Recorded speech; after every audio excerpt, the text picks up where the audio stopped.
What's good, YouTubers and YouTubettes? This is JB Sports back again with another one.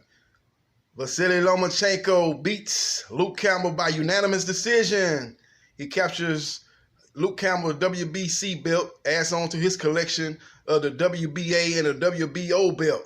So he's got all three titles. Now he needs to get one more title to become undisputed, and that'll probably take place early 2020 when he gets the winner of Teofimo Lopez and Richard Comey. This fight was a very good, very entertaining fight. He had, Lomachenko had to dig deep and pull this fight out. As Luke Campbell showed better than I thought he was going to show. He's better than what I thought he was. I'm going to admit that. I didn't think he was that much of a fighter. I thought he was a solid, C-level type of fighter. But what he showed tonight is he's a solid B-level fighter, man. Had a real good jab. Did a good job of going to Lomachenko's body. His jab actually kept, he did a good job of keeping Lomachenko off of him. Did a good job of creating that space where he could use his length and get off his punches. Lomo was digging, jumping in and out, doing a lot of head movement, trying to slip the jab. And the thing that turned the whole fight around was a straight left hand by Lomachenko. He found a home with that in the second half of the fight, and that turned out to be the difference. And then and going to the body was a major factor in the fight too, as he went to Luke Campbell's body and slowly but surely broke him down. Dropped him one time in the 10th round, had him badly hurt in the 11th, and had him badly hurt in the 12th round on his way to a unanimous decision.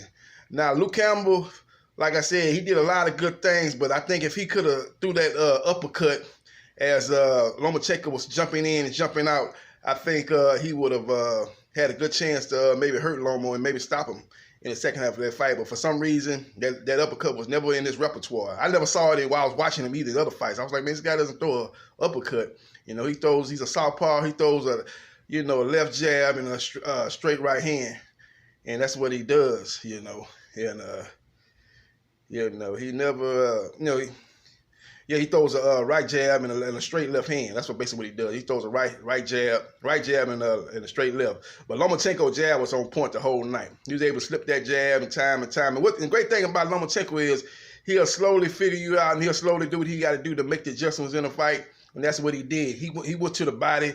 It hurt him bad with just short, real quick, accurate shots. Those body punches ain't like a Julio Cesar Chavez when he throws those body punches, when he just really throwing them with a mean intention. He throws them real short and very accurate. Don't seem like they're doing a lot of damage, but they're slowly but surely breaking the opponent down. And he hurt him with a body shot bad, ended up dropping him in that 10th round, like I said earlier. So it was just a good performance by Lomachenko, but he did show vulnerabilities. One thing he was doing was he was jumping in and jumping out, and he was keeping his head low. And like I said, it's kind of set himself up to get caught with an uppercut. Now, that's something that he could have problems when he fight guys like excuse me, Mikey Garcia, who throws a good uppercut, and Gervonta Davis, who throws an uppercut. Those guys will pick up on that and start throwing an uppercut and catch Lomo coming in. That could create some problems for Lomachenko. But as far as tonight goes, it was a good win for him. Wasn't a dominant performance, but it was a dominant performance in the championship round. 10, 11, 12. 10 round 10, round 11, and round 12, he showed his class above Luke Campbell. He was able to dominate that and finish out strong.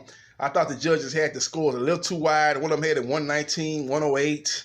I didn't think it was that wide. I had it 117, 111 for Lomachenko. It was a good performance. But one thing Lomachenko do is after he fight the winner of Teofimo Lopez and Richard Comey, which is a very intriguing fight, and whoever wins that fight, a lot of people are going to be saying they got a chance to beat Lomachenko based on his performance. But say he does get through and beat the winner of that fight in December, Lomachenko need to go back down to 130. He's not, it's obvious, man. He's not a natural 135-pounder. And he kind of is showing his vulnerabilities, being a smaller guy fighting these bigger guys. As you've seen in the Jorge Linares fight, he got dropped in that fight, and he got caught with a lot of shots by Linares. And it was the same thing with Luke Campbell. The only difference was Luke Campbell didn't have the power like Linares to drop Lomachenko. But he created some of the same problems with his size and length, being a naturally bigger guy. You saw that again in the Jose Pedraza fight. Another guy that was naturally bigger, long, lengthy, using his jab, creating that distance, giving Lomachenko problems in the first half of the fight before Lomachenko figures him out, makes the necessary adjustments, and walks the guy down and goes to the body and breaks him down, and end up getting up out of there, getting Luke Campbell up out of there. So that was the difference in the fight. Vasiliy Lomachenko is the unified champion at 135, and now he's in position and poised to face the winner of Teofimo Lopez, Richard Comey, a true 50-50 fight. Another fight that I'm going to be excited to watch. And I love those 50-50 fights. As you know, when you watch my YouTube channel, I love 50-50 fights, man. This is going to be a 50-50 fight, and I'll be breaking that fight down in the week going into that fight. That fight is actually another 4 months away, believe it. It's another 4 months away. So a lot of people, I think both announcers, the UK announcer and ESPN Plus announcer asked Lomachenko, would he go directly into would he wait on the winner of that fight, or would he take an in-between fight before fighting the winner of Lopez and Comey? And he said, well, it's up to my promoter, Bob Arum. You know, it's up to him. If we can get another fight in, if he approves it, then I'll be willing to do that. But if not, I'll just wait. So I think more than likely the best case scenario would be he'll just wait for the winner of Lopez and Comey. This was a very grueling fight, a very tough fight. You know, on the heels of fights that he fought before that, Pedraza and Linares. You know, he's basically had 3 outside of the Corolla fight, which was a whitewash.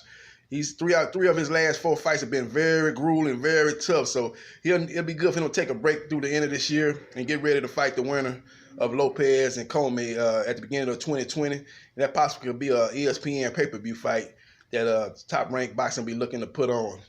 So that's just what it is. Vasiliy Lomachenko, you know, top pound-for-pound fighter in a lot of people's eyes, not my eyes. You know, I wonder what Tim Bradley's going to say now that I think about it. You know, he was saying if he beats Luke Campbell, well, he would leapfrog him ahead of his homeboy Terrence Crawford as #1 pound-for-pound. I wanted based on this performance, which was good, but not great. Good enough to win the fight, but not great. And like I said, it showed that he needs to go back down to 130. You know, this is not his weight class, as he's looked more vulnerable in 3 of his last 4 fights at this weight class. I think he needs to go back down. And the way Tim Bradley was saying after the fight, he was like, yeah, it was a good performance, but it wasn't vintage Lomachenko. You can tell Bradley might be having second thoughts about leapfrogging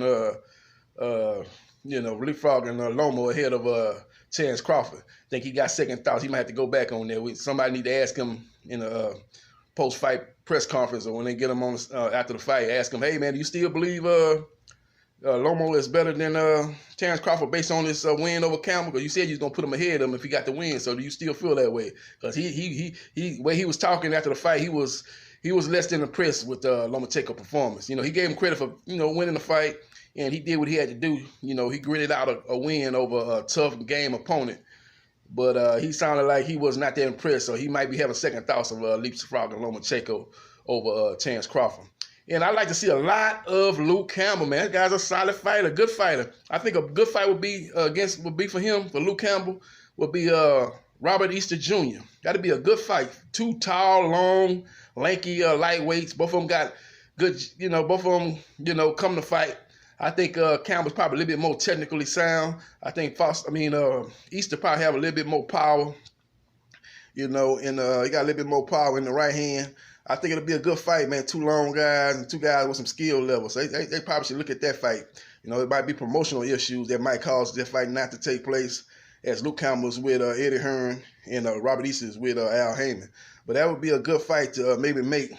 It'd be a good solid matchup. Maybe they can put that fight on a Fox, on regular Fox or something. Maybe that could be a fight. I don't know if it's a headliner fight, but maybe it could be a co-main event type of fight. But that would be a good matchup of 2, to me, top 5, top 6 lightweights fight. But a lot of top 5 lightweights. You look at Loma, Richard Comey, and then you got the other ones, Teofimo Lopez, and you got Campbell and Robert Easter Jr. So it'd be a good, like I said, a good fight between 2 top 5 lightweights. Maybe they could consider making that match. Just thinking out loud, thinking in my head about a potential matchup. I like what I saw from Luke Campbell, man. He showed himself well tonight, even though he came up short against Vasiliy Lomachenko.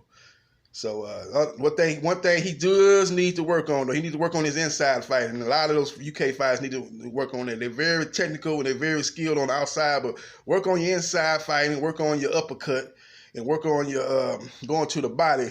But not just, he goes to the body at one speed. He throws that body shots with one speed, but you got to learn how to go to the body and throw those short, accurate shots like Lomachenko. Throw different speeds when you're going to the body. That's what you got to learn how to work on.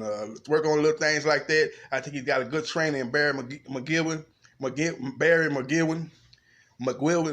as I butcher his name. He's got a good trainer there, and I think he's got the guy on the right track, and I'll be looking forward to seeing him in the other fights. So I'm about to get up out of here, get ready to watch some college football and some tennis. Coco Golf gonna be getting ready to play, man. I'm gonna catch up with you guys later on. This is JB Sports, the man, the myth, the legend. I holla.